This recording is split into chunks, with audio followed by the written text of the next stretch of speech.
Julia was never really what I would consider a very religious person. So for her to even talk about God at all, let alone like to be in conversation with God, I was like, this is not typical, especially while not sleeping and not eating. And she was losing a lot of weight.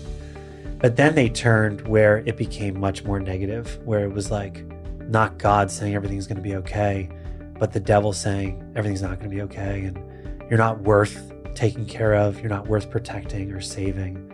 And that was the moment when I woke up and she was talking about devil.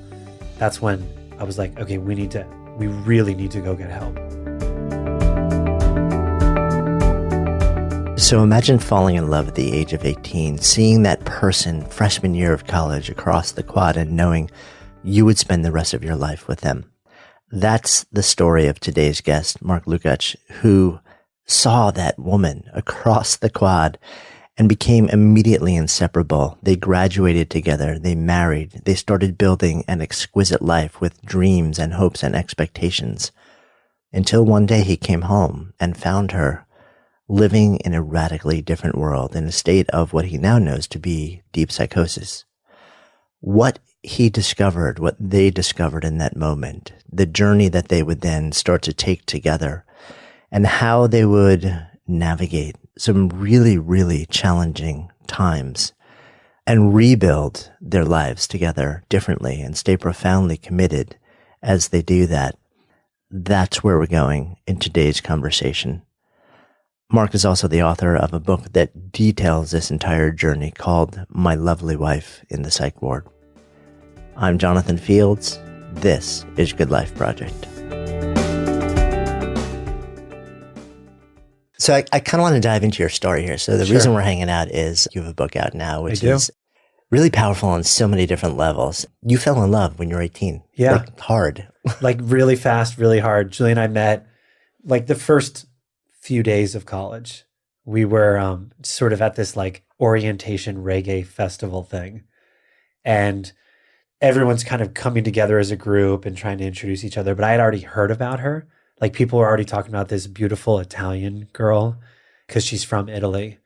And so when I met her, it was like, yep, this is definitely a beautiful Italian girl. And I hope that I get to know her. But I was really intimidated and kind of thought it would be someone I'd have a crush on throughout college, but never really get to know. But then I would say like within a month, we were at some party and bumped into each other and started talking, and actually ended up talking all night. And I walked her back to her room, which ended up being I didn't realize she's just one floor below me. And I went for it. I gave her a kiss goodnight and she kissed me back. And then that was really it. Like from then on, I think even that quickly, we sort of saw each other as like each other, it became very quickly Mark and Julia as compared to just Mark or Julia. And that was super interesting because we were only 18. So we really formed our sense of adulthood around the concept of being together. Like, now I'm 30, I turned 35 in a couple of days. So I've known her for almost half of my life.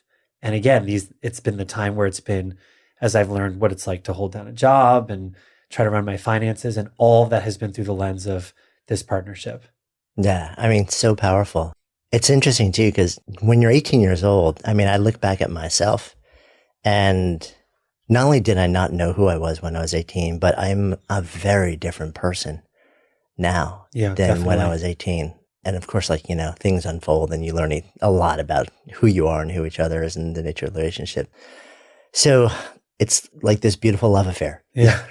Right? The thing about, it's interesting. I kind of did know who I was when I was 18, because when I was in 5th grade, actually living in Japan, where there's no drinking age, my friends started going to bars, and that freaked me out. I was 10, right? And I decided I'm never going to drink alcohol. And then I moved back to the States when I was like 13, and the cool kids were drinking and smoking cigarettes, but I was like, that's not me. And I kept reaffirming this decision, and to the point where it was really central to my identity, but not just like not to drink, but like to live up to a promise, to live up to a commitment that I made. And so when I met Julia, actually something I really liked about her is that she's European. She wasn't like an American binge drinker. She was someone who more was like a social drinker. But I think that I saw like yeah, I want someone who has similar values to me because I kind of felt like I had identified. I was really into punk rock and I kind of identified with the straight edge movement. So, when you're 18, you like really, your beliefs really, really matter to you. And so I really held on to those and was really psyched to meet her and see that there was so much overlap. Not that she was straight edge, obviously, but like that she wasn't going to be doing this sort of like the wild college scene, but instead more like she was there to learn, to get ready for the next stage in life. I was there to learn and sort of explore what I wanted to do with my life. I just knew that I was kind of ready to be done with the social side of college. I just wanted to be there and learn from my teachers and hopefully from my peers too, and then go on and have a family. Like I knew when I was 18 that I wanted to be a dad someday and settle down as a family. It's kind of weird, Yeah, because that is not the intention of most kids when they go to No, college. not at The all. intention Not is at like, all. let me take these 4 years to have a lot of fun, figure a little bit out of life, and then like I'll figure out all the rest of the stuff down the road. Absolutely. But your thought is so like what's happening right in front of me. Yeah, right now. I was totally. You were wired differently from a young age. I really do think so. Yeah, and I don't know why. And I'm really glad I didn't get into drinking because I know I have a major addictive personality. I know that alcoholism runs in my family. I didn't know that in 5th grade, but I have subsequently learned it. But I'm the type of person that I know what I love and I love it really, really big. So like my passions are very clear because I'm super into them. And my passion at that time, I mean, it's funny. My mom, when I was growing up, she always used to say that her ultimate job that she knew she wanted to have her whole life was to be a mom. And so I've been a teacher. I was a freelance writer for a while. I've got this book, but I think that my ultimate job that I've always wanted to have was to be a parent. And so I knew that I wanted to find a partner to get up ready for that stage.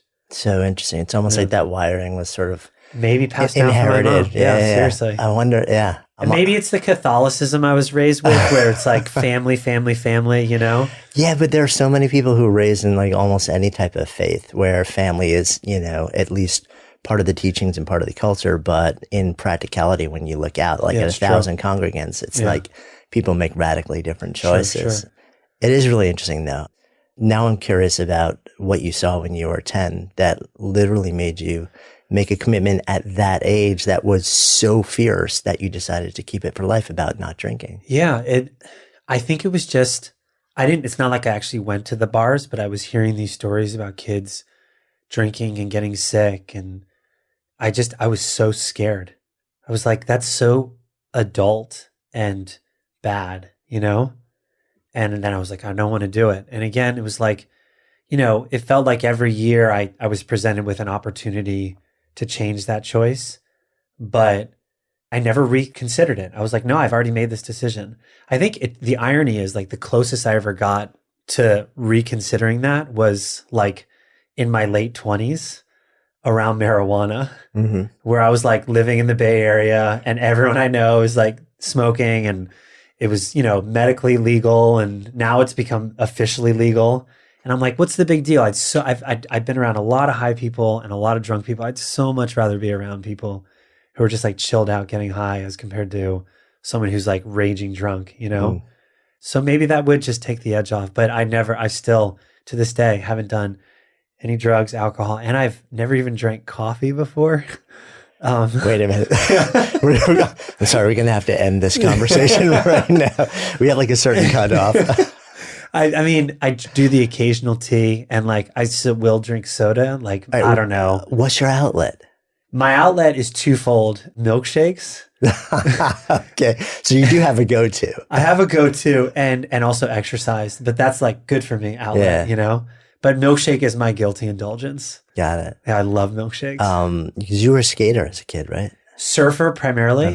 Yeah, but also got into skating, mostly like longboarding, like skating down hills as compared to going into a park. Although I've gotten into park skating, I know where we're going with this conversation, but actually when my wife got sick, when I couldn't rely on the ocean to be good, because you need good conditions. So if the waves weren't good, I started to go to a skate park because it was like the closest alternative I found. Yeah. So let's dive back into your story. Sure thing. So you fall in love. You guys are basically inseparable. Yeah, pretty much. Leave college. She moves to New York. I moved to Baltimore because that's where I got a job. And we did that for 2 years. I was taking the Chinatown bus up to visit her every weekend. She was just across town. She's like on Upper East Side. Yeah. And it was great. And I love visiting. I never really liked New York, but I would go running in Central Park, and that's where I realized that won my heart, you know? Yeah, it's the only thing that keeps the city livable for me. For me too. I was like, if it has this park, this place is pretty cool. But after a year of doing the distance, we got engaged. And actually, before we got engaged, knowing that we didn't want to do distance forever, and knowing Julia probably didn't want to move to Baltimore, and I probably didn't want to move to New York, we, on my spring break, flew out to San Francisco and rented a car and drove down to LA. Took about a week and a half. And we were literally in San Francisco for, I think, about 6 hours when we decided we can move here. Let's do this. After we get married, let's do it.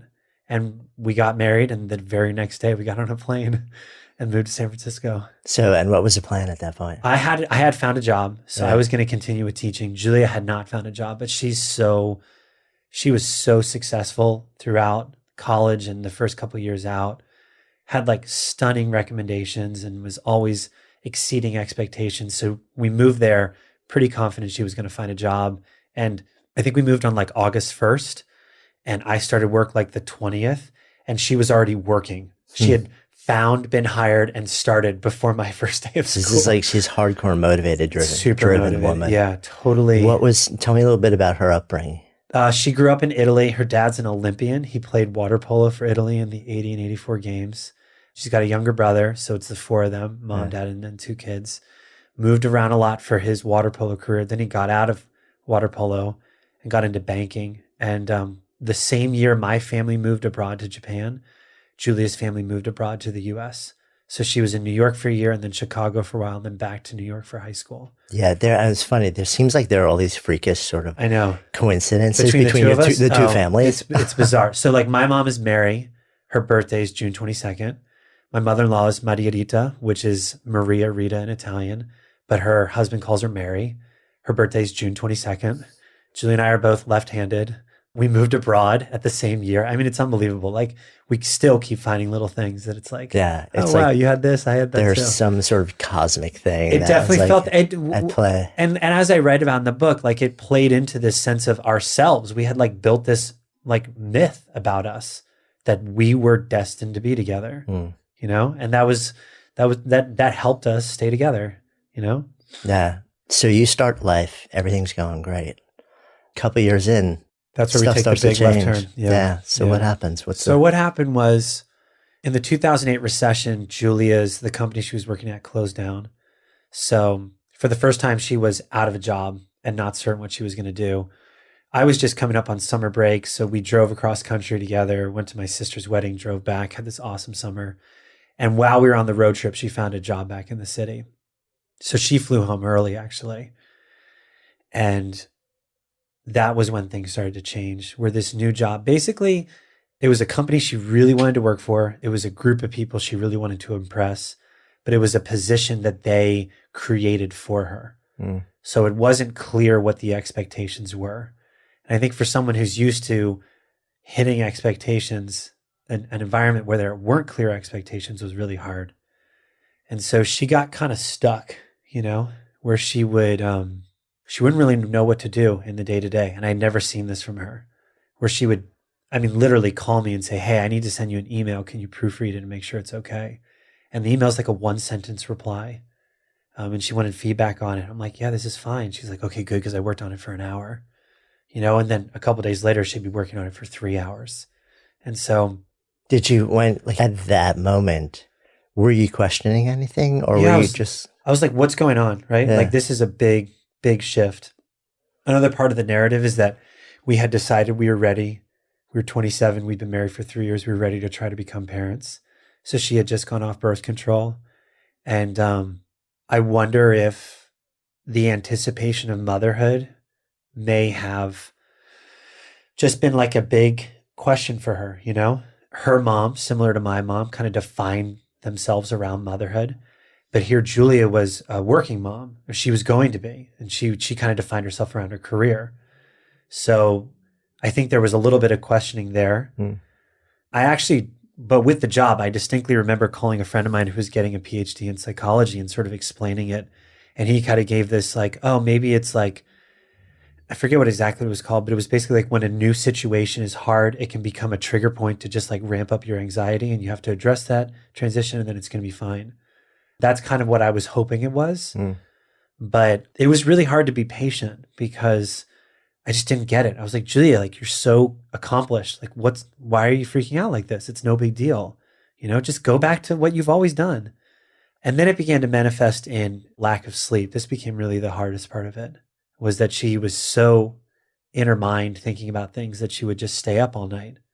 And I would try to stay up with her to keep her calm. And, like we do like meditations on our phone kind of thing and massage and all this other stuff. But she wasn't able to settle down. But I, who was going to work the next day, I'd eventually fall asleep and then wake up, and maybe she had slept a little bit or maybe she hadn't slept at all. So we had like being stuck at work, no sleeping, loss of appetite as well. And then it just like turned really dark, where she started to actually have delusions, where she was hearing, and I don't think she was ever actually having visual delusions, but certainly hallucinatory delusions. She kept a journal at the time, and she'd wake up and read, like she'd read to me what she had written in the night, and these conversations about like God talking to her. Like what were some of do you remember any of them? Yeah. So she was really God, apparently. So one of the things I remember she fixated on was this concept that there was this little girl inside her that she had to protect and take care of, and that God was going to come take care of that little girl and make sure she was okay. And it was weird, but it was also at least encouraging, Julia was never really what I would consider a very religious person. So for her to even talk about God at all, let alone like to be in conversation with God, I was like, this is not typical, especially while not sleeping and not eating. And she was losing a lot of weight. But then they turned where it became much more negative, where it was like not God saying everything's going to be okay, but the devil saying everything's not going to be okay. And you're not worth taking care of. You're not worth protecting or saving. And that was the moment when I woke up and she was talking about devil. That's when I was like, okay, we really need to go get help. What did you think was happening? I don't know. I thought it was like maybe some sort of like nervous breakdown or something. I really didn't know. I mean, she had seen a therapist. She had started to see a therapist like a couple weeks into this. And the therapist had said, maybe you have depression, but it didn't look like depression to me. I didn't know what depression really was. I just didn't think it was like anxiety. This was more like an anxious thing, And so her father had flown out from Europe to kind of help things out. So you had reached out to her parents? We did, yeah. We reached out because, what was interesting is, again, like this felt like it was work connected, and Julia always reached out to her dad for work. Other stuff she'd reach out to her mom for. So since it felt like it was a work thing, dad flew out. And then when it became bigger than just a work thing, mom flew out too. So it ended up being both of them there. And so we took Julia to the emergency room together and had no idea what was going to happen, what they might do. I hoped and kind of expected, to be honest with you, just because I didn't really know anything about mental illness, that like they were going to give us a pill and they were going to say, this is it. She'll take this. She'll get a good night's sleep tonight and she'll be fine. Maybe not tomorrow, but like within a couple days, and everything's going to be fine. So you're like, this is just, it's crazy stress, new job, no definition, maybe the thought of motherhood, whatever else is thrown in, and not sleeping, and it just compounded. Couple of days, some good night's sleep, everything's going to be okay. Yeah, I really thought a good night's sleep was going to fix everything. Right. Yeah, because it seemed like not sleeping was making everything bad. So you make the good sleep and everything becomes good again. No. What did her parents think at the time? They were totally overwhelmed, totally out of their element. I mean, they're from Italy, so this isn't their first language.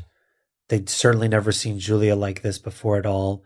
They also were coming in at the tail end where things were really intense.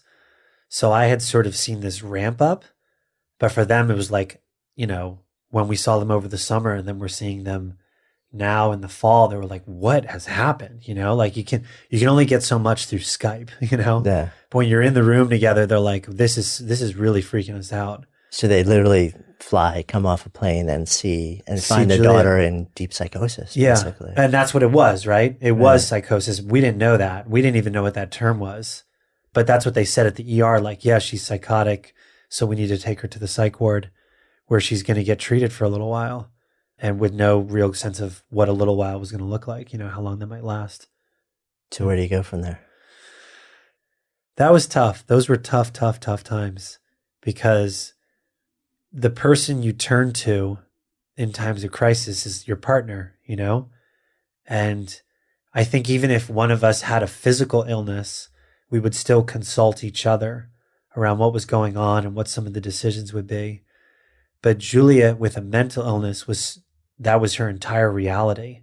I couldn't talk to her about any of the day-to-day things that I was going to have to decide, like what to do about her job, what to do about my job. I was researching private hospitals that were like, out on the beach in Malibu or like in the mountains in Arizona, where I thought she'd be like riding horses and doing like this therapy stuff, and that was going to cost us basically our life savings. And I couldn't ask her if that was the right thing to spend our money on. I don't know. I felt so overwhelmed and scared and alone. And even though her parents were there, and even though I was talking to my parents a lot, Julia, my concept of family had shifted to be around her, and to lose her, it was just so difficult. And so I was allowed to visit her for 90 minutes a day, and that was it, from 7 to 8:30 at night. And the rest of the day I was on the phone. I was trying to like get second opinions by just explaining to people. Like friends would recommend, oh yeah, we've got a family friend who's a psychiatrist. Give him a call, talk for an hour, and maybe he'll help you figure things out. So that was going on a lot. Like I said, researching alternative treatment places, because I didn't know how long this hospital was going to be. I thought maybe she'd be in there a day or two, and then I'd like drive her out and I'd like live in a hotel for a month while she's in this center. I truly didn't know the realm of what was going to be. All I know is that she definitely did not get better overnight. And also, this is the person, this is your other half from the age of 18. Exactly. And this was 27. Yeah. Right? So for 9 years, like you were each other's everything person. Totally. Like you were the people that like you would eat both. Like if anything was going good, going bad, going hard, going that's easy, who you check in with. Yeah. So, and all of a sudden, because that person is sort of not in your reality anymore. Yeah. Yeah. What was your conversation with friends? Because this is, not only do you need help, but also one of the things that I've become aware of over the last few years is that we don't have conversations about mental health in this country. Right. And there's still such discomfort, so much unease, and even among close friends, you know, and I think it's happening more. But what was going on sort of in terms of like how much you'd share with friends, or what was the conversations were like? So we had a pretty good friend group in the city by this point. And I remember emailing them and sort of explaining what was happening, that Julie was in the hospital. And, these are all really good people. We really like them, but a lot of them weren't quite sure really how to respond. And I didn't really know what I wanted from them either. Like one night, I don't know, maybe it was like week 2 that Julie was in the hospital. They were all getting together and they invited me. And I said, well, I'll be coming straight from the hospital. And they're like, we don't care where you're coming from. You should come see us. We miss you, And I went, and it was not a good idea, because they're trying to just be in their reality and have fun. And it's a Friday night out. And here I am like coming from a 90-minute visit to the psych ward, which I've been doing for 2 weeks straight. And I was trying to make it a fun night. It just couldn't really make it happen, I think that what friends aren't certain about what to do is, do they they're not clear if you want it to not be something you talk about, or if it's something that you have to talk about, Yeah. So I think that night out, they were like, let's just let Mark pretend none of this is happening. Or maybe it'll be like he won't have to think about it for like exactly a short moment. And of time. I appreciate that intention, but in execution, I couldn't get there, but then there are other times where friends, it's all they want to do is talk about it. And I'm like, you know what? I'm not up for talking about this right now. Like this is my entire existence right now. I do need a break. So it's hard to get on the same wavelength of your friends. And I was so focused on how hard it was for me. I didn't really think about what it may have been like for them, or like my siblings, for example, who live all over the country and wanted to support but didn't know how to. And I've become a lot more empathetic to how I felt really out of like loss of power, but they must have felt a lot of loss of power too. To be like, we want to let Mark and Julia know that we're there for them, but we don't know what they want from us. And we don't know how to provide that unknown support. And on any given moment, it may be the exact opposite. Exactly. Like on Thursday night, I might need to call for a 3-hour, just like get it all off my chest. And then the next day it might be like, I just want to go for a run and not talk about this at all. Yeah. You know? Yeah. So days start to turn into weeks for you. Yeah. She was in the hospital for 23 days, which is a really long time, because I've learned that inpatient treatment is just about stabilizing people. And then they kind of turn you loose. And so what does stabilize mean? It means you're not considered a threat to yourself or others. That's kind of the only criteria. Okay, so that is a really basic definition of stabilize. And so I saw a lot of people come and go while Julie was in there, but she just kept staying psychotic, even though they were giving her meds. And ultimately, actually, they let her out when she was still kind of intermittent psychotic, but she was definitely doing better. The doctor just sort of speculated, you know what? We think this environment has given her the most that she'll get from it. And she was going into an outpatient program a couple days a week. So she's like, maybe the home environment where she'll spend a lot more of her time will actually speed things up, because she can return to a greater sense of freedom, because you have little to no freedom in the hospital. Yeah. On the day that they let you know she's good to come home. Yeah. What are your emotions? I was really happy. So we have a dog, and it was actually his 1-year birthday. So I was like, this is our dog's birthday present, that the family gets to come back together. I remember waking up with the first like pep in my step since things. And I drove over feeling good, listening to good music. And when I went in there and to pick her up, Julia just looked at me and goes, I'm the devil. This is a mistake. They should lock me up forever. And then we went to sign the paperwork to let her come home. So that sense of positivity evaporated almost immediately, you know? Yeah, it was gnarly. But thankfully though, when we get back in the car, she wasn't psychotic anymore. Like, that's what I found. Like, psychosis is not it's not a stable. It's instead way more intermittent, where there are moments where it's like these thoughts, she has to get them out. It's all she can talk about. And then there's others where they're gone, and then they'll come back and gone and come back and gone. And when you, like on day 23, where they're like, she's good to go home, at that point, did you have any faith that you understood why this happened in the first place? No. And that's a great question. And we've already kind of speculated it. Like I was talking about anticipating motherhood and stuff. If someone breaks their arm, you don't spend a lot of time wondering how they broke their arm, right?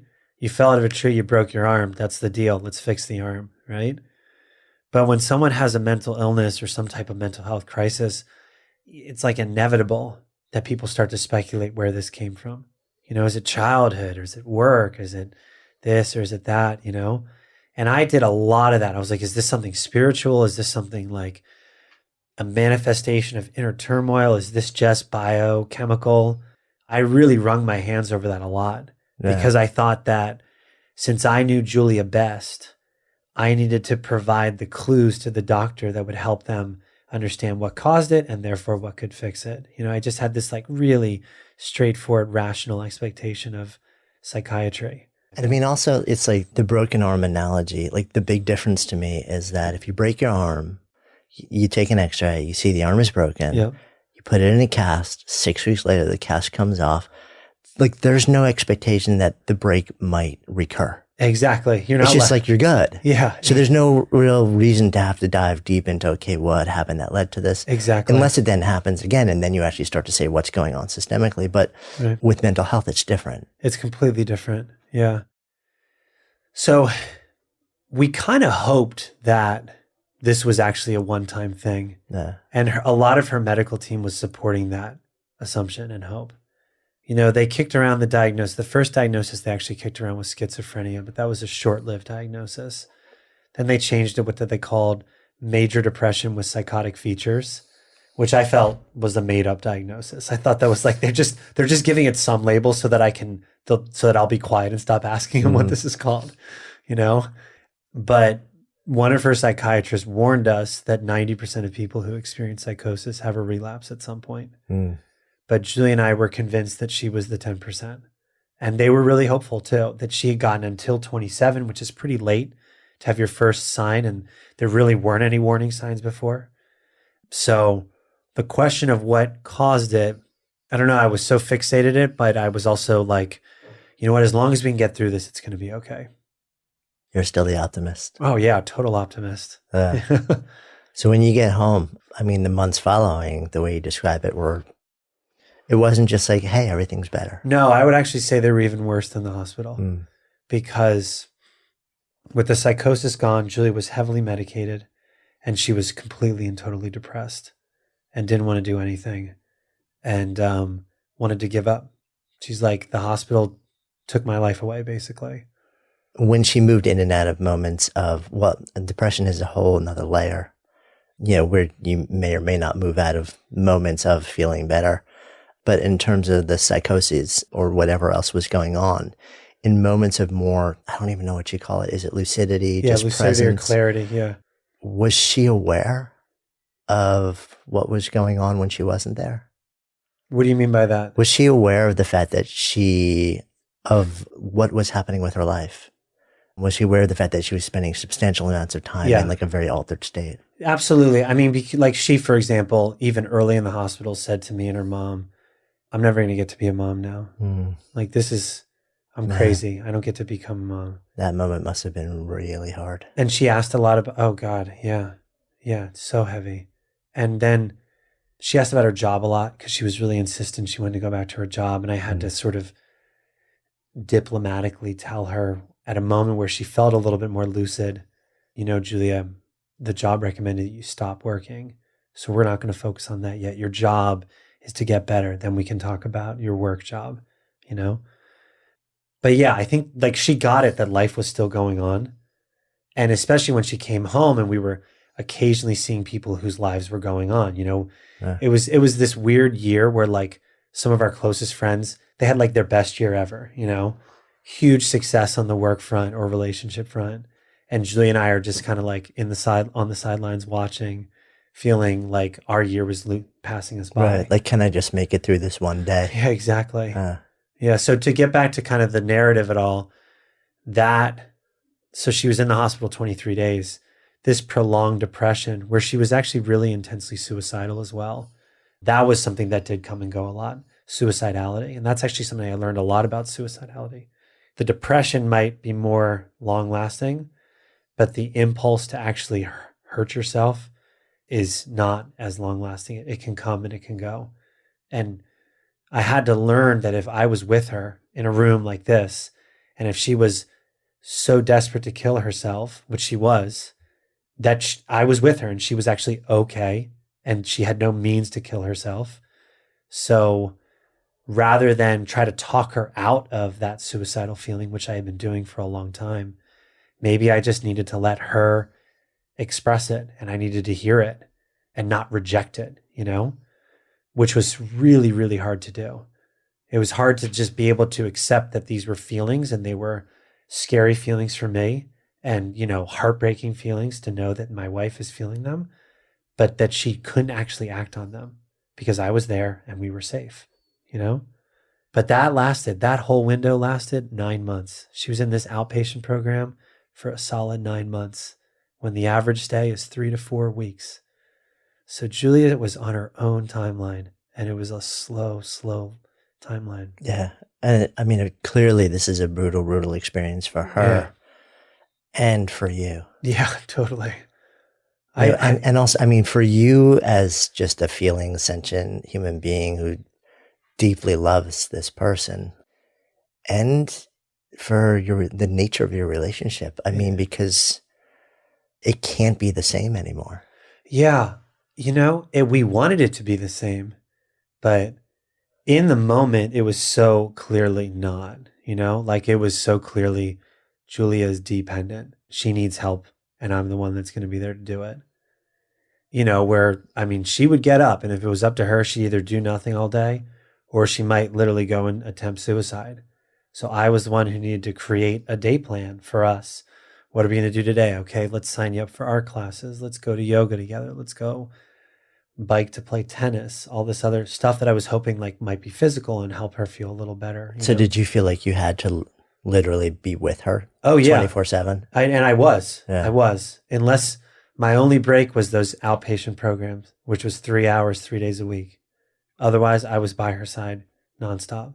So how do you take care of you? Those 3 hours were Yeah. huge. I felt like the universe was keeping an eye out because the surf seemed to always be really good whenever she was in her outpatient program. So I could drive her to her program, have my board in the car, get out to the beach, put on my wetsuit, get in the water, keep an eye on the clock, and then just go get her and spend the entire time in the water.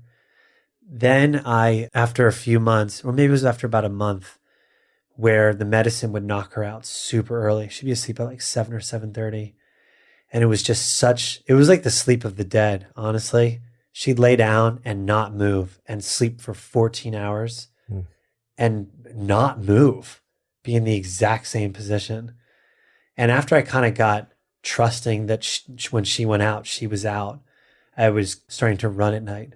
We lived close to the beach, and so I would go down to the beach and run in the sand barefoot for like an hour. And that became a big way for me to take care of myself. And then the third thing I did was something also at night, again, while she was asleep, was I was writing, and this is where I found that I liked writing and that writing was an answer or not an answer, but a method for me to manage all of my feelings.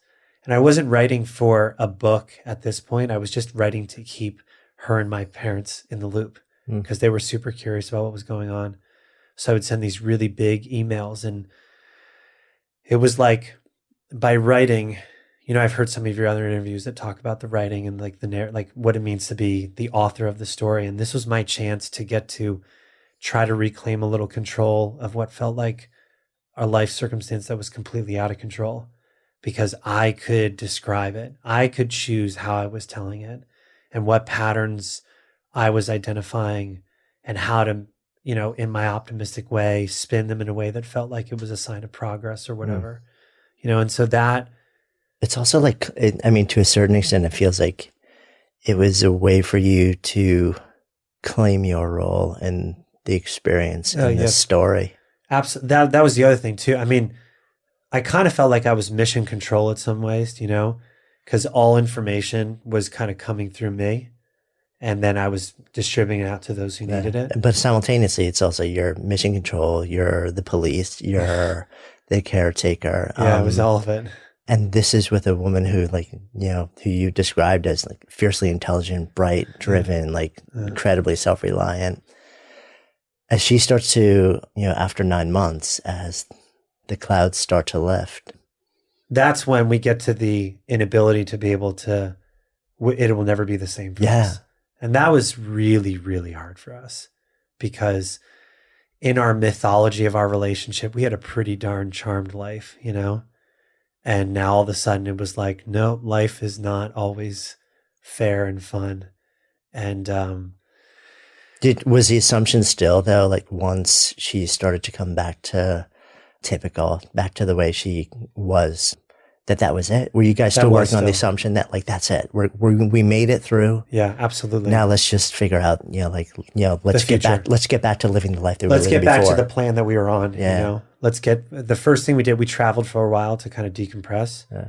But then she got right back to work and we checked in with her doctors and wanted to have a child. So she got pregnant. But yeah, we got right back on. So you're like, we made it. We survived. Yeah, exactly. Let's just move ahead. Yeah.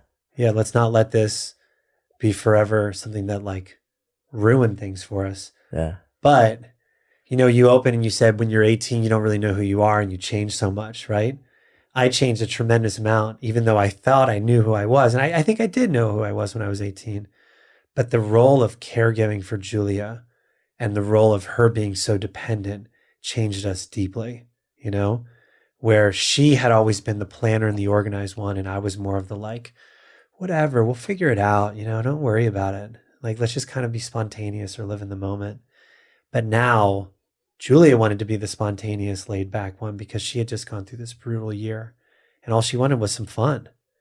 And I was like, well, if we're going to do this, we have to have this backup plan because this could go wrong and we need to be anticipating that, And all of a sudden I'm the worrier and the planner.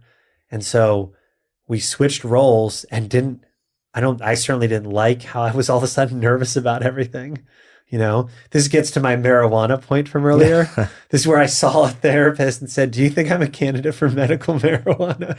So you need to chill out a little bit. And she said, because you've never done it, I think it'd make you even more neurotic right now. But yeah, this was I just needed to chill out. I was so on edge because I knew that if something went down and Julia had another relapse, or if things got bad again, the cleanup was going to be on me, and I didn't want to have to deal with it again. It was so tiring. Like my life came to a screeching halt, and it was only this. How'd you survive, like just financially? So for those first 3 years of marriage, we had saved aggressively because we wanted to buy a house. Right. So we were putting, like, I'm not kidding, maybe 50% of our paychecks towards saving. We're just not that big of spenders, kind of minimalist. The city was still really cheap then, at least where we lived. So we were paying not much in rent, not spending a lot of money, just saving. And so thankfully we were able to just count on that. Right. And I guess that was one of the things that let you basically say, okay, let me focus. Let me be home 24/7. Yeah, exactly. Because I knew that those savings were going to start to go away, obviously, but at least we had them. So you start going back to work. She's going back to work. And then, like I said, she gets pregnant. And let's not skip over like a huge detail, right? Right. Because there's that decision. And the decision was something like we both wanted so badly, So, right, but it's based on the assumption that we're in the clear now. Absolutely. Yeah. She went psychotic in 2009 and got pregnant in 2011. So it had been a year removed from her episode, from the end of her episode, So it'd been a year of good health. And again, we also like talked to doctors. It's not like we just like, whatever, we'll just give it a shot. Right. We checked in with this multiple psychiatrists, her OBGYN. They all said, go for it, kind of figured out the right way. And the pregnancy was amazing. Julia was the happiest she's ever been. And it's interesting because since this book's come out, I've talked to other people, and some of the women I've talked to who are bipolar have all said, like literally to a person, that pregnancy felt like their most stable time for them. I don't know why, but it was just like Julia loved it. She was it was really incredible because she was so in love with herself. And this is a person who literally hated herself and wanted to kill herself. And instead now she's loving how she's taking care of this growing baby. And it was just like, it felt really good after all that heartache. And then our son Jonas was born and all was going well. I was going to be the stay-at-home dad. Julia wanted to keep working. And then 3 weeks after she returned from maternity leave, she's back in the hospital. What happened? She had 4 sleepless nights, only 4 nights, and that was it. She woke up on the 4th morning saying, which in the context of sort of like everyday life of having a 3-week-old child, isn't that unusual for your average person? So he was actually 5 months at this point. She had taken 5 months of maternity leave. Okay. And then returned to work, and then 3 weeks into the return to work. So, but you're right. I was actually really worried, like, are these nights going to be disruptive for her? Right. But we got through 5 months of them. And so I thought, that's great. Even though we're up throughout the night and really tired, no problems, But it was, again, that return to work, and then boom. And then that was like, so Julia has a friend who really tragically committed suicide. This is one of her closest friends in her recovery. And she used to spend a lot of time at our house, and they were really a big part of each other's support team. And the friend said to both me and Julia, the second episode's the hardest episode. Because the first one is just so disorienting. You don't know what's going on. It freaks you out, but you're like, whatever, one and done, baby. Like, that's in the past. I'm over it. The second one is where you have to really confront the reality of this is part of your forever. This is your life, and you don't know how many relapses you're going to have, but it's not just one and done. Yeah. And now you have a 5-month-old. And now we have a child. Yeah. And so I was that, I naively thought like, hey, I've done this before. Like, I know what to expect. I know what to look out for. It's going to be easier. And the ER doc was like, you've never done this before because you didn't have a baby, This is completely different now. And so then, Julia was in the hospital actually that second time. even longer, 33 days the second time. And me being at home, and of course my mom coming out and Julia's mom coming out so that they could keep an eye on Jonas while I was going to the hospital and vice versa. Yeah. So during that second window, I mean, now you're faced with the reality that, this may be our lives. Yeah. And that's actually where my thinking around all this, I had to change my thinking, because knowing that it was part of our lives, I was like, all right. So the first episode was really emotionally difficult because of just the tragedy of it. But it was also, as you pointed out, it was really hard on our marriage and how we related to each other. You know, I kind of glazed over, but like the years in between our first and second episode, we had some really hard issues to figure out as a couple. And so when she had her second one, I was like, okay, if this is going to be something that we have to deal with, then we have to come up with a way that this doesn't disrupt everything so dramatically. Like, she can't quit every time she gets sick, and I can't shut down everything I'm doing to take care of her. And most importantly, we can't go through a crisis of marriage every time this happens. You know, like, we need to figure out ways to make this be better. No. And that was where the magazine article I wrote in Pacific Standard really was about that question. It was like, how could we as a couple come up with a way, like a plan even, to not prevent relapses? Because obviously we're doing everything we can to prevent them, but there's still a lot of it that's out of our control. But that if they happen, how can we make it so that it doesn't feel like it's a wrecking ball, just leveling everything in our lives, but instead an obstacle, but we navigate it and then we're able to keep going along. Yeah. Did you learn any more about the nature of her diagnosis around then? So the second episode, they diagnosed us as bipolar, and that's Okay. where bipolar 1, and that continues to be her diagnosis. But what is that? Did you have a sense for what that means? Yeah, well, I mean so like in bipolar, there's mania and there's depression. I'd obviously seen the depression in Julia. Julia's mania is not the fun, freewheeling mania that a lot of people experience. It's instead psychosis, which strangely enough, actually, I think made it easier to convince her that she needed to take care of herself. Because for a lot of people who have bipolar, the mania is so fun that they really miss it.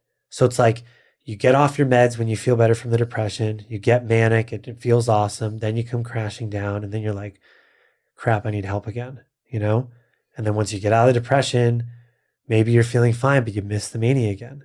For Julia, the mania is just as miserable as the depression is. So I actually think it's, in a weird way, made her more willing to say, I don't want either of those again. But around what sets it all off in the first place, we've definitely identified that work stress is something we need to be more proactive around managing, and just like prioritizing healthy living and sleep. You know, it really feels like a matter of life or death, because if she triggers psychosis, that could, I mean, the worst case scenario that I had to confront as an actual possibility is that Julia might find a way to take her own life, you know? And so a lot of people, the idea of taking care of yourself may feel like a luxury. For us, it feels like a necessity, you know? And subsequently, I've actually taken it as much of a necessity for me too. Like, I really live that philosophy as well. I mean, you asked me, what was I doing to take care of myself? Yeah. Now I do a lot of things during the day to try to take care of myself. You know, I really deliberately schedule time that's for me to do the things that I need to do to feel good, so that I can be at my best in the other times of my life where I'm around other people, doing my job, being a parent, etc. Yeah. It goes from being something where, wouldn't it be cool if I could squeeze this in, to like, no, like, this is, I eat, I breathe, like, I do these self-care rituals. Exactly. That is a fundamental part of life. Yeah. And, and I'm a guy for whom happiness came pretty easily my whole life. I never really had to work for it, So the idea of actually having to really work hard to make sure that I maintained happiness took some getting used to. But it's something I like fundamentally, like I completely agree with it, Yeah. Like, no compromise. I literally, on my Outlook calendar on my phone, I will schedule time that's just for me. Like, I schedule appointments with myself in the day where I will not book meetings. I obviously do it around my class schedule, but as the dean, I have parent meetings, I have student meetings, I have meetings with colleagues, and I just won't book them during that. Yeah. What was happening with you in work as this was all going down? So I got into teaching high school at age 22. It seems like I do a lot of things young, I was teaching 18-year-olds and I was 22. And when Julia got sick, independent of that, I was starting to question my commitment to teaching. And I believe that if teaching is a vocation and if you're not 100% in it, you're doing a huge disservice to your students. So her getting sick, I took that as an opportunity to quit, not just because I felt so overwhelmed, but also to kind of re-examine what I wanted to do with my career. So actually, I took a few years where I was trying to make it as a freelance writer, to very, very mixed success. Some great clips and then a lot of just like nothing work. Yeah, that's a tough life. Very tough life. And also it's even for the most successful of writers, it is a fiercely uncertain life. And in the context of the sort of pervasive uncertainty that you've got to live with on a day-to-day basis, and Julia lives with on a day-to-day basis, it's not easy. and that's why it didn't last, And I realized I missed the classroom. Like I refound that, I'm a teacher at my core. And B, I missed the stability, the predictability of having a salary, having benefits. And so I got back into I put my name in the hat at a couple schools and found a great job. So then Julia did have a third episode. And this happened when our son was 2.5. And that was the one where we kind of had a plan in place for what to do. And it connects to our careers because it's the one where I did not shut down my job. I kept teaching throughout it. I did take a week off, but that's it. And Julia did not lose her job either. She took, I think, about a month off. But she returned to work at a part-time basis and then a full-time basis. And it actually ended up being a huge anchor throughout all this, was to have this, rather than her job being to go to these outpatient programs and go to these art classes that I was scheduling for us and yoga. Her job was her job. And she had someone, like a huge part of her identity was success and work. So she got to go and re-immerse in that. And I think it was really helpful. How did you or she or both of you, whoever it was, have the conversation with her job, with the company that employed her? Like, did you go, as was part of your plan, we need to share something about Julia and about the possibility of what may or may not happen down the road. And like, were they a part of your plan? Yeah, that's a great question. One part of the plan is that I was not going to talk to her job, because in the first episode, I was the liaison with work, and they presented me two options. One was that they would fire Julia. She'd only been there for 6 weeks, and she hadn't accrued enough time to take a medical leave. Or the other was that I quit on her behalf. So I quit on her behalf. And that was, Julia took a long time to get over that. She was really unhappy with me for that. Granted, it was like two negative choices, but I think she wonders if maybe that job could have been salvaged after all, So first and foremost, we decided just to take that potential resentment out of the equation. Let's not put me in the driver's seat around her career. So instead, we used her social worker. That's kind of the social worker's job, is to communicate with work. And they were very vague at the beginning, just Julia needs time off. And that worked, And then when she returned, the social worker with Julia explained that a part-time would be better and like for her immediate supervisor, they explained what was going on a little bit. And I think that the supervisor, Julia's work environment is like the best she's ever been in, because I don't know if this is something they do as a mission or if it's just the culture, but they are so supportive around her importance for a work-life balance, and maybe, I don't know, like I have friends who live and work in New York here. Yeah, that's not an easy sell in New York. No. My brother worked in finance here, and it'd be 9:30 on a Friday night in California, so 12:30 here, and he's calling taking a quick break just to say, hey, like, what are you doing at the office? It's crazy. Yeah, I have a past life as a lawyer. Oh, you do? It was the same thing. That is not something that's part of the job description for a lot of these. No. And so for her to be at a place that understands and values that go home to be with your family, have your weekends to yourselves, that's amazing, you know? And how supportive they were for her to reintroduce slowly over a couple weeks and not respect her privacy. But then when she chose to share to support the context of what was going on, it was really awesome. Yeah. You mentioned her resentment over that one decision. Was resentment potentially going both ways? Something that you had to deal with, just not around a lot of things. Yeah. And that kind of gets to the challenges of our marriage that I referenced earlier. We both had deep resentment for each other. I think mine was more subconscious. Julia's was clear. She didn't like that I made her take medicine she didn't like. She didn't like that I quit her job. She didn't like that I was having conversations with her doctors when she wasn't there. And she expressed that clearly. Mine was more, I didn't quite know what it was, but I think it was, I was mad at her that she ruined or could have ruined our future, you know? And again, this wasn't like I was choosing to resent her for these things, but that was just happening. You know, I was just like, my entire future may have just gotten thrown out the window. What's up with that? You know, how could you do that to me? Not that it was any of this was her choice, but you know, resentment isn't always rational, right? The subconscious doesn't always act the way you want it to. So yeah, that resentment was definitely a two-way street. And it took us a long time to address it. And I think the other resentment was that Julia, when she got better, she was so eager to just live life to the fullest. And I had bottled up so much around her. And now my partner was back. And I was so desperate for validation and reciprocity.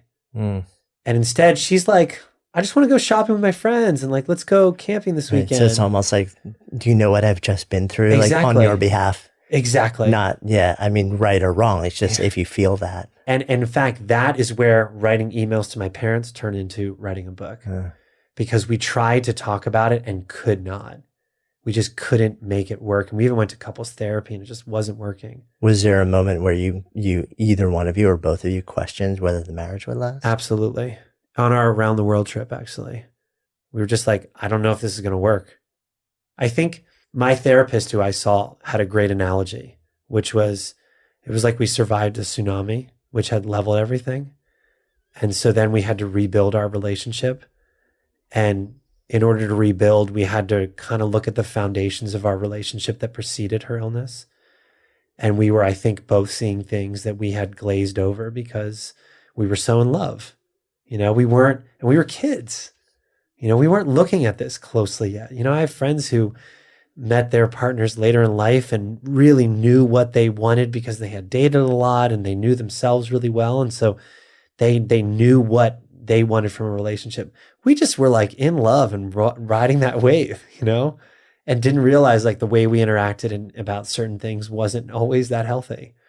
And so now it's okay, well, now that we're more aware of it, we need to try to address that in order to make it better. So it was brutal. And the book became the medium for it, where my way to explain to her just how brutal this whole thing was for me and her way to hear it out and try to accept it and try to validate it.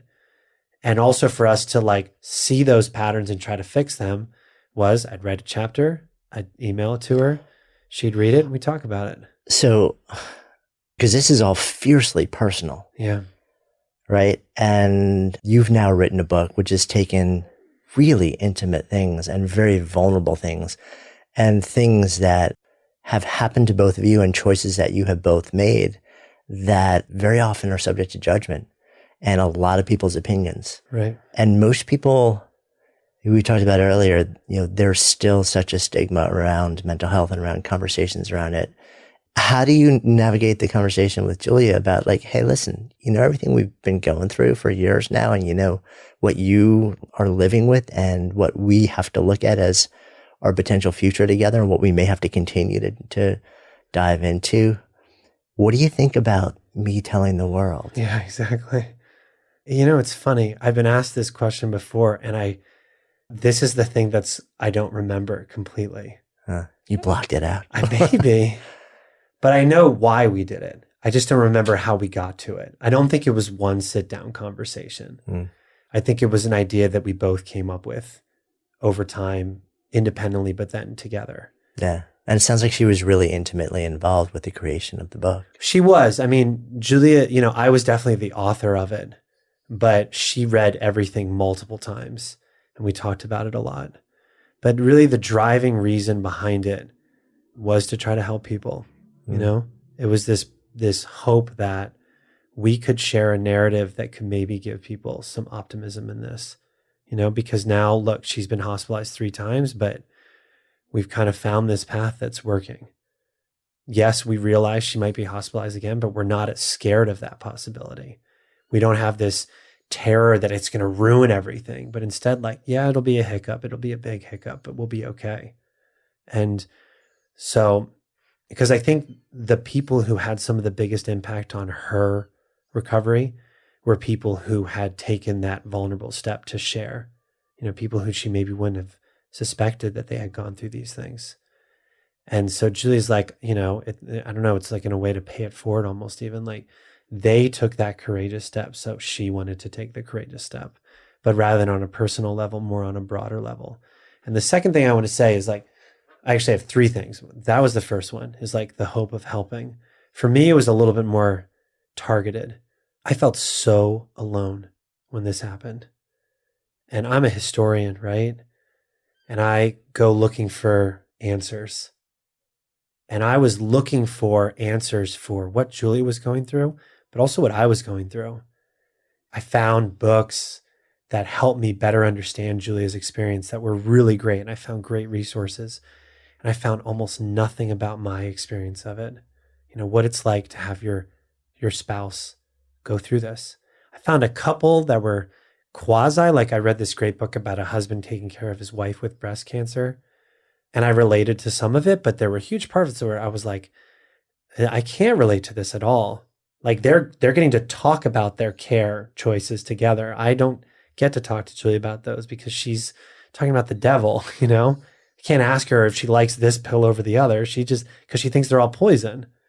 So for me, it was not just to hopefully help people, but really more clearly, hopefully make people feel less alone if they're in my shoes. And those have been the most validating emails that I've gotten. I literally had a guy email me and say, I'm sitting here in the waiting room in the hospital. My wife was just admitted and I Googled psychotic wife and I found your story. And just thank you. And that's the kind of email that brings me to tears. This is why I wanted to do it, to connect with Julia. I wanted to do it. It was a part of creative therapeutic outlet for me, but I really wanted to connect to people like that. And then I would say the third thing is around this question of stigma. We've had an unbelievably positive response to this, which I think that response is the message of eradicating stigma, because we were scared of how people might react. And if I had people who were really snarky or mean about this, then I would say, you should be scared about how you share this stuff. But the response has been so supportive from friends, family, and strangers that instead it's I'm not saying everyone goes and broadcasts to everyone they know, hey, here's all my life struggles. But if you get in a situation where you can have an authentic conversation about what you're going through, I think it's okay to have that authentic conversation. You don't have to put on the smile and pretend. You can be open and vulnerable. And I have just found that people, they want that. They're desperate for it. We're in this social media world, which is all about these really impersonal, very photoshopped versions of life, and we're in a completely overwhelming news cycle. And I just feel there is this yearning collectively for just authenticity and human to human connection that's real and deep and not trying to pretend things are better or not just hating on the other side of the political spectrum. And it seems that's really what we spend most of our day doing, Yeah. And so I don't know. I just, it's been really, really amazing how people have responded. And it has made me just question the stigma in the first place, you know? And this is such a pervasive problem too. You know, mental illness, like everyone knows someone who's had it. Either it's them or someone in their family or a friend. It's rare that I met someone who's like, oh, I've never had any experience with mental illness ever. Like, I don't know any people who say that. They've all got some connection to it.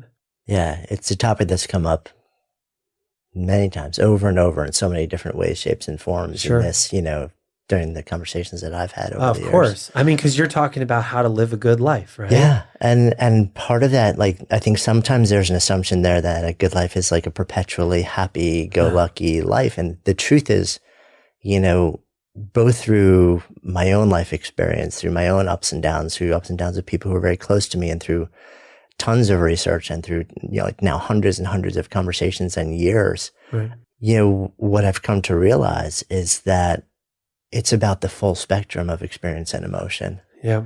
You know, that the expectation that it's about being, you know, like perpetually giddy. Actually, number one, it's an impossible expectation to ever measure, which is why the research actually shows that if you use that as your primary sort of pursuit, you end up less happy than when you started. But yeah, so it's really, it is the full spectrum. I mean, this term has popped into my research these days called emodiversity, which is this sort of like the term that says, you know, like the full spectrum of emotions. And it shows that people generally say that they're happier and they're living better lives when they experience the full spectrum of emotion on a regular basis. That's amazing. And that doesn't mean like spend like, okay, so if I'm really, really good, like I should go find a way to like go dark side for a little while, because that's going to make it okay. Right. It just means that, you know, life happens to all of us if you're on the planet long enough.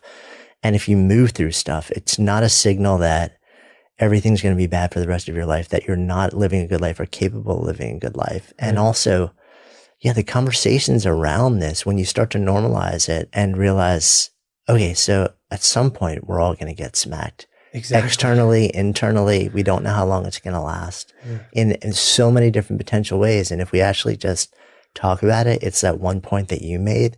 You know, if during those moments, at least we can realize we're not alone. Yeah. It doesn't solve the problem, but it helps. A lot, it helps. Man. It helps a lot. Yeah, that what you're saying about the full spectrum, I believe in that hugely. And I think that was actually a lot of us shy away from confronting those harder, darker times, you know? Don't worry, be happy. Or an analogy I have that I was reminded of, it's like you can't give it 100% effort all the time. That's impossible. You're going to burn out. You're going to collapse.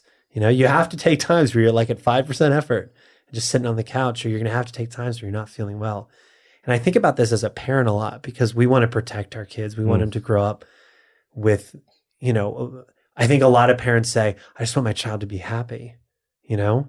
And I, of course, want my child to be happy, but I want him to be able to navigate that spectrum fully, not be scared of either side of it or anything in between. Because I think a lot of people freeze up when it gets too dark or scary. Yeah. You know, and Julia wrote this beautiful letter to Jonas that she's going to give to him when he's old enough to read the book.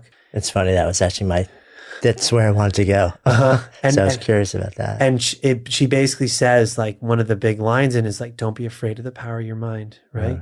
Because we don't know if he has what she has or if he's ever going to go through something like this. I mean, we know from science that these types of conditions can be passed on. But regardless, what happens is going to happen, and it's okay. And we're all going to go through tough spots, but that's going to help us like live fuller lives. Yeah. You know? And talk about it. Yeah, and talk about it. Absolutely. I'm glad we're talking about it. It feels like a good spot for us to come full circle. So as we're hanging out here, this is Good Life Project. So if I offer that term out, to live a good life, what comes up? To live a good life? Yeah. I would say take care of yourself. That's like step one, you know? Even the people who love you as much as anyone's going to love you, they can only care for you to a certain degree. I mean, I love Julia so deeply, but what she faced, I couldn't fix. And ultimately, she had to make the choices around her care. And my family who wanted to support me, there's only so much they could do. And I had to make choices to care for myself. And I just feel so much more empowered as a result of it. I've learned what boundaries are and like why I need to say no to certain things. And so I think that caring for yourself is a huge part of living a good life. For me, that means being active. And I don't want to assume that even though it seems like every day there's a new article out in the New York Times that's validating how good exercise is for you. And for me, that is definitely the case. But like whatever that passion thing is that you love, where you put your phone down and you go out and you do it, whether it's running or surfing or biking like it is for me, or knitting or cooking or whatever that thing is, do that. Make sure you make time to do that because it's so critical. Thank you. Sure thing. Thank you. Thanks so much for listening to today's episode. If the stories and ideas in any way moved you, I would so appreciate if you would take just a few extra seconds for two quick things. One, if it's touched you in some way, if there's some idea or moment in the story or in the conversation that you really feel like you would share with somebody else, that it would make a difference in somebody else's lives, take a moment and whatever app you're using, just share this episode with somebody who you think it'll make a difference for. Email it if that's the easiest thing, whatever is easiest for you.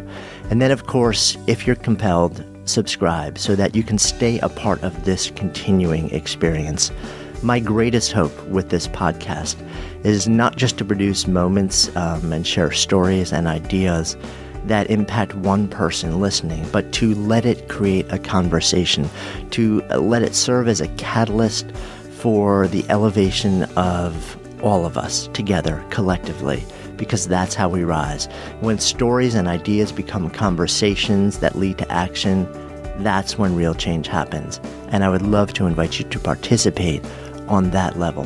Thank you so much, as always, for your intention, for your attention, for your heart. And I wish you only the best. I'm Jonathan Fields, signing off for Good Life Project. And as we wrap up, I want to give a final shout out to our awesome sponsors and supporters. RX Bar for Kids, chocolate chip, apple, cinnamon, raisin, and berry blast. Find them at Target stores, or for 25% off your first order, visit rxbar/goodlife and enter the promo GoodLife at checkout. Audible is my go-to place to find audiobooks. As a Good Life Project listener, you can now get a free audiobook with a 30-day trial at audible.com/goodlife.